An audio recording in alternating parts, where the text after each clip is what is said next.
From Fox 8 Sports, this is the Black and Gold Review Show, sponsored by your Southern Quality Ford dealers, home of the best-selling truck 41 years straight, and the 2018 Nissan Titan, backed by America's best limited truck warranty.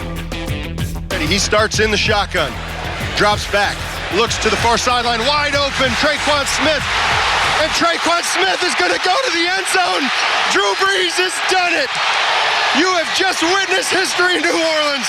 Drew Brees is the NFL's all-time leading passer. I don't think it could have happened in any better fashion than it did. And to have then that moment with my teammates on the field, the offensive line, I mean, it played out even greater than I ever could have imagined. Oh, what a night it was in the Dome. Welcome into the Black and Gold Review Show on a Tuesday, no less. Juan Kincaid, Sean Vazan, and Saints Hall of Fame running back Deuce McAllister last night did not disappoint in so many levels. I don't know if you could have scripted it any better. I mean, it was picture perfect. The offense and defense overall came out and played really, really well. And so for Drew, I mean, 26 of 29. Crazy. He was locked in. Yeah, look. Best game of the season, most complete game of the season, and Brees didn't just break a record. He did it in a win, and he did it playing his best game of the season. 26 of 29, as you guys said. It's unbelievable. Against a Washington team that's given him fits in the past, but not last night. All right, let's get you right to the headlines and right to the playbook of this game. Play number one, Brees at his best. Again, 26-29, 363 yards passing, 3 touchdowns. That passer rating, 153.2, nearly perfect. I mean, they couldn't have asked for a better Drew Brees than what they saw on Monday night. When you look at it, you know, with him being locked in the manner that he was, being able to look guys off, there was 2 throwaways out of those 3 incompletes. I mean, so you could tell right away offensively they were humming, and it was going to be a long night for that Redskins team. And you could tell he and Peyton were on the same page when they game plan and they called plays. They were hitting screens, they were hitting seams, they were hitting deep balls, they were hitting overs, they were hitting slants, crosses. I mean, everything they threw at him. They attacked the, number 1 rated pass defense in the NFL? And I mean, they did not look like that last night. I thought Brees and Peyton, when they're that locked in that kind of circumstance, they're tough to beat.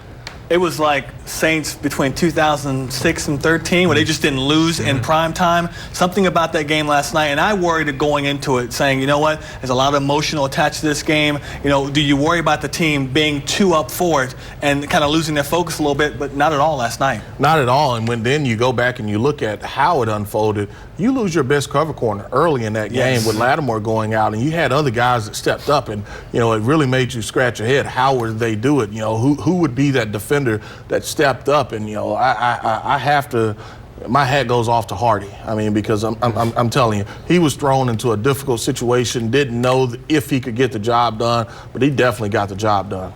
Look at all that going on right there. And then they have to snap it back on and get back out there and finish the game. It's not easy to do. And sometimes when the adrenaline's so high, as we said in the pregame show, the adrenaline can the bottom kind of fall out on you, and you're like, oh, let's get to the finish line. Never happened. They were ultra focused, and it really was something to see. A lot of fun. Not only was Monday night very emotional for Brees, but the build up to the game was as well.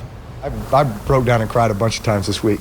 I mean, just thinking about so many things. I mean, I feel like when you have kids too, you can get more emotional. Just because I get emotional when I think about them, and you know, being a father is obviously the greatest responsibility in the world, and you know, I want to be the best father that I can be for them. I want to set the best example I can for them at all times. But I think about all the people who have influenced my life in such a powerful way, and you know, there were so many of those people that were here tonight, you know, that witnessed this. So many people that I spoke to this week that are a part of this, and so many others still that I've yet to had a chance to reach out to, and that time will come.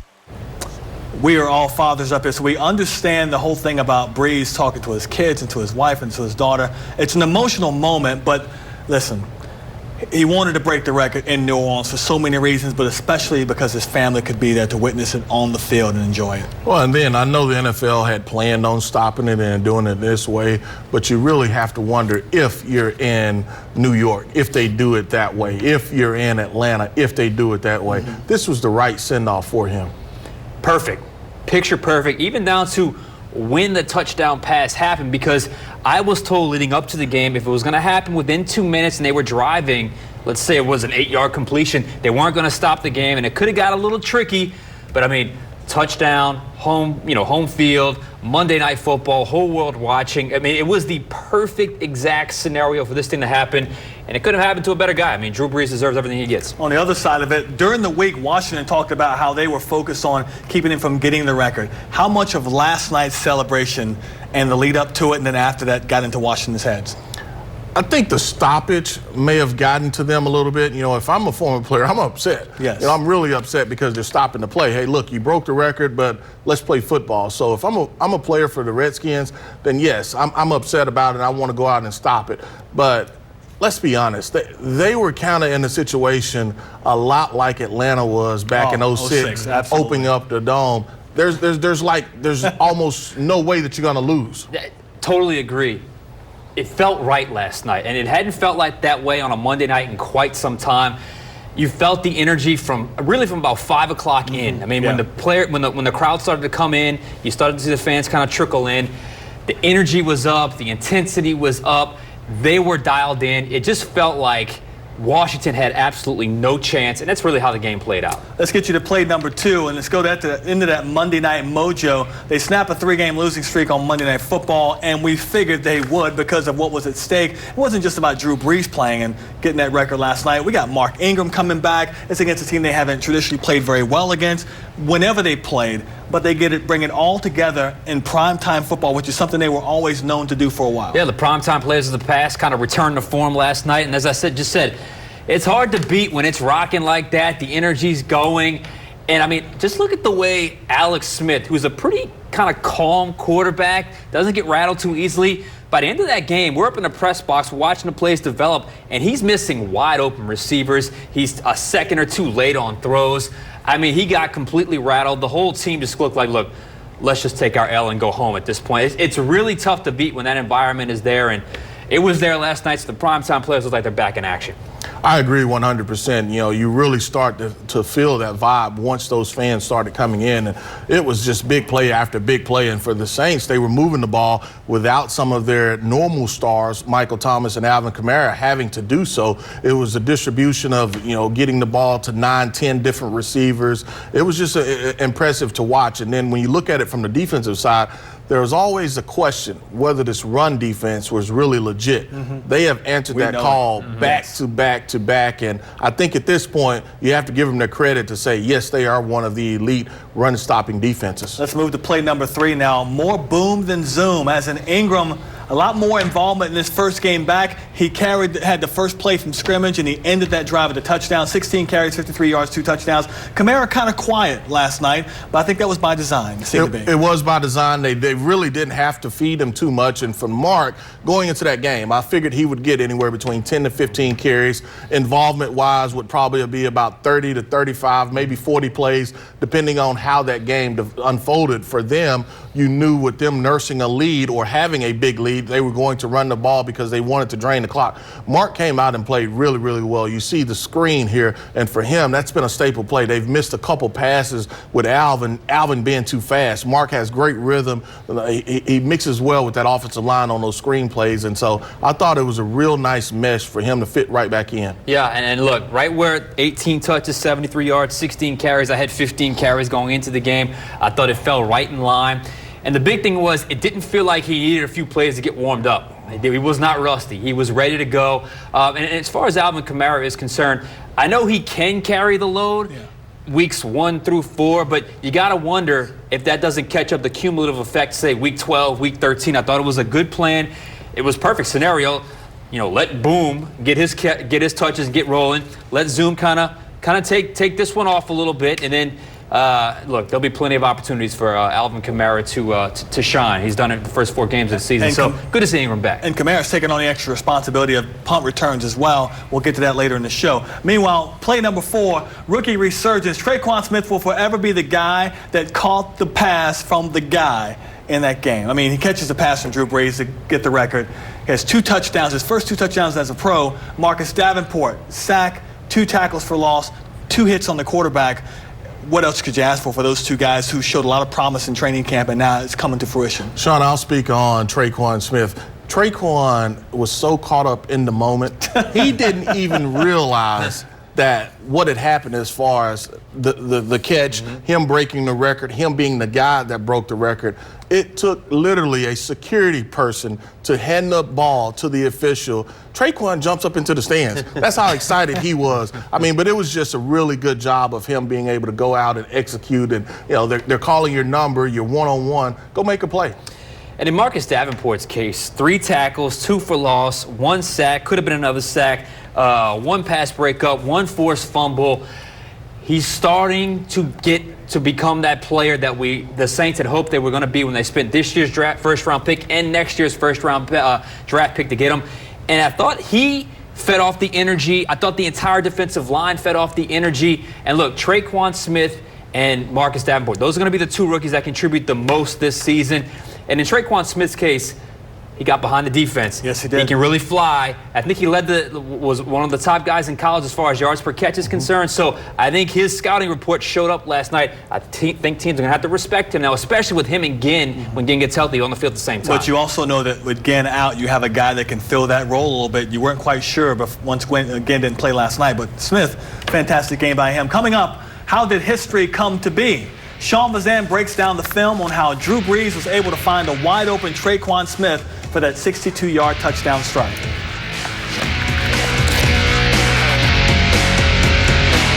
You're watching the Black and Gold Review Show, sponsored by your Southern Quality Ford dealers and the 2018 Nissan Titan. All right, welcome back in. Time to talk tape with Sean Vazan and another look at the magic of Brees. Indeed it was. On a day like today, how can I choose anything but the record breaker for the film study? We broke down the play route by route, and it turns out one of Washington's best players was the key to the Saints' success. The big play came in the Saints' 11 personnel package of 3 receivers, a tight end, and a running back. It's a 3-by-1 alignment with Traquan Smith, Cam Meredith, and Dan Arnold lined up on the right, with Michael Thomas lined up on the left. The route combination is a drag across from Thomas, a skinny post from Arnold, a seam route from Meredith, and a 9 route from Smith. So how did Smith pop so wide open? Well, the initial answer, Josh Norman. He ends up taking the wrong player. On the snap, he gives a free release to Smith off the line of scrimmage and covers Kamara in the flat. Norman, it appears, is expecting safety help over the top. The problem is, Washington appears to be in a cover 3 with zone coverage underneath, meaning Norman should have dropped into the deep third. Kamara is actually the responsibility of number 31, Fabian Moreau. Once Drew Brees looks at Kamara and sees Norman squatting, he knew he had Smith wide open down the field. Touchdown. Record broken. Now, Brees said after the game he did not expect Smith to pop that wide open. Peyton said Smith wasn't the main read in the progression. You just saw why. Brees was going to go to Kamara, but took advantage of that coverage bust. And, hey, credit Brees. He saw the coverage bust. He took full advantage. Record broken. Touchdown scored. Well, that's what makes him so special, though. I mean, it's his ability to be able to understand and know what teams are doing to you from a defensive standpoint. I mean, because he looks and wait, you know, you're not supposed to be there being Josh Norman, and he finds the open guy, and it's history. I thought what was interesting is this is a play that Brees said it was kind of a new play, which almost like they drew it in the sand, bunched some guys up, and whoever comes free. But that shows you how dialed in he is and his players are to him when it comes to getting open and can find anybody. I wouldn't call it that exotic as far as drawing it in the sand. Yeah. It was one that they had probably put in just because of the look they knew that they would get. One thing that Sean didn't really touch on, I think the motion also. It's the reset of Alvin Kamara that really gets the linebackers as well as Josh Norman, because he wants to slow him down and stop him. Well, whatever it was, it worked. It worked. Up next, you have questions, we have answers. Is Drew Brees getting the respect he deserves? And later, the bye week means time to reset, but also time to re-examine the road ahead. We'll look ahead to a challenging gauntlet for the Black and Gold next.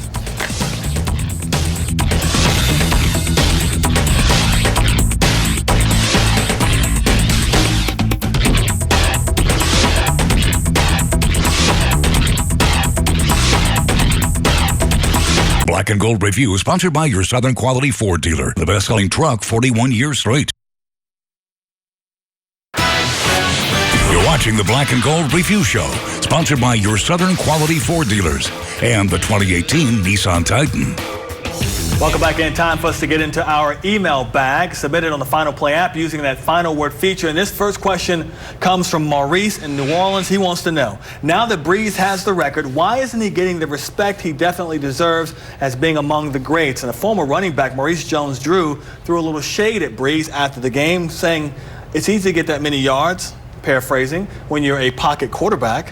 What in the world is he talking about? Running back, Deuce? I don't understand that one. But, you know, the one thing that I would be able to look at and say, hey, look, if I can find a fault, it's he doesn't have multiple championships. That's the only thing that you can fault him for. Everything else, he's playing the same teams that other quarterbacks are playing. He's able to put up the numbers with different receivers. You know, the longest tenured receiver that he has had didn't even make the Pro Bowl, and that being Marcus Colston. And so he has been able to do it at a high level for a long time, and I think that speaks for itself. You look at the numbers, and it speaks for itself as well. It's a shame because he's kind of, I think it was robbed of 2 Super Bowls last year and in 2011. But, you know, look, Drew was not born on third base like some of these quarterbacks were. He's not 6'5", doesn't have a rocket arm, doesn't come from a Manning family. I mean, he has had to literally work for everything. I thought Zach Strief said it best when he said, no one has had to do more to be great than Drew Brees. And I mean,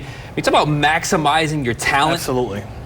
Does anyone embody that more than Drew Brees? Like I said, he doesn't have the rocket arm or a great mobility, but you talk about kind of that computer chip in his brain. Like, he has to be that way to be successful, and he's mastered it. So let's just appreciate Drew Brees. I mean, look, he's on Mount Rushmore for me. I find it amazing any player would criticize the work that Brees has done over the longevity of 18 years now, and it's been good every year. All right, next question comes from Bumpy down in Houma. How is it even possible that the referees would throw the excessive celebration flag on the play that Brees broke the NFL record on? Deuce, you have some clarification for us, I believe? I do. It was not excessive celebration on this play. I don't know if people will see it, but I was watching it directly, and the celebration, yes, I watched, but I was looking at the action after the play. Trust me, our receiver, who is great, Michael Thomas, he and Josh Norman went at it all night long. And on this particular play, Mike goes and he points at him, and he's right in his face. And that's what the referee that was right there in the end zone saw. It wasn't for excessive celebration, but it was for taunting against Michael Thomas. And I think, you know, Sean got in him a little bit, told me, look, you got to be smarter, something of that nature. But it was for taunting Mike and Josh Norman, who had been going back and forth from the first snap of the game. Sean, is Mike Thomas becoming a bit too chippy? Is he about to go a little Odell on us? I hope not. I thought last night, I don't know if something happened during the week. I thought they were jabbing so much, and then he took it into the Twitter sphere into like 2 or 3 in the morning. He and Josh Norman retweeting other tweets and other reporters reporting what Josh Norman had said about after the game, how I don't want to deal with that guy, all this kind of stuff. But, you know, do whatever you got to do to get ready to play the game. But when it gets to, you know, hurting the team, you got to cut it off at that point. Let's get you to our next question. What is going on with our return specialists? Will we continue to search for the right player to take us to the next level? That comes from Tina in Lakeview. Again, Alvin Kamara's running back punts yesterday. Taysom Hill running back kickoffs. 2 weeks ago, Sean Payton said our return game is in a flux. It still seems to be that way because Kamara's maybe not the guy there. Look, he didn't even feel that one clean. First one, yeah. I think this is going to be by committee all year, and you just hope you find the right guy that can be somewhat consistent. Just catch the ball at this point, right? I mean, that's where it boils down to. I don't know if you're going to get a whole lot of punt returns this year. Kickoff returns, the majority are going to be touchbacks anyway. So I think this question is going to come up a lot because I don't think they have a guy right now. Yeah, I agree. You know, I'm a little iffy even putting him back there in that first one. Like you said, he double caught it. For me, just to be able to be clean, I would love to get return yardage, but I want the ball more so than anything when you talk about being that returner on punt. Kickoffs, you won't get a lot of chances, but when you do, you feel pretty good with Taysom Hill being back there. Okay, coming up, the Saints' next 5 opponents have double the number of wins than their first 5 opponents do. We'll preview the road ahead next.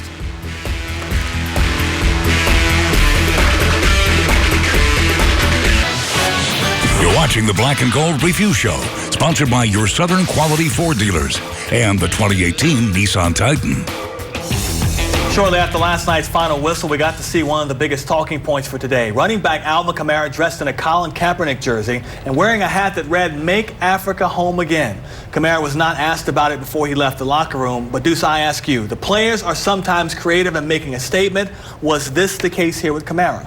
Well, he's made different statements before, I think verbally, but sometimes obviously his fashion, I couldn't do it. I couldn't get away with it, but he's a fashion magnet. His mother is from Liberia, I think, and so for him, I think that's where the representation came from. And then also, he's an Adidas guy, but obviously he does support Kaepernick as well. Okay. All right, let's move on to what comes up for the Saints next, their bye week. And, of course, 4-1 leading the NFC South right now, feeling good about themselves after the first 5 weeks, but it's the next 5 that are an eye-opener. These 5 teams have double the number of wins in the first 5 the Saints have already played.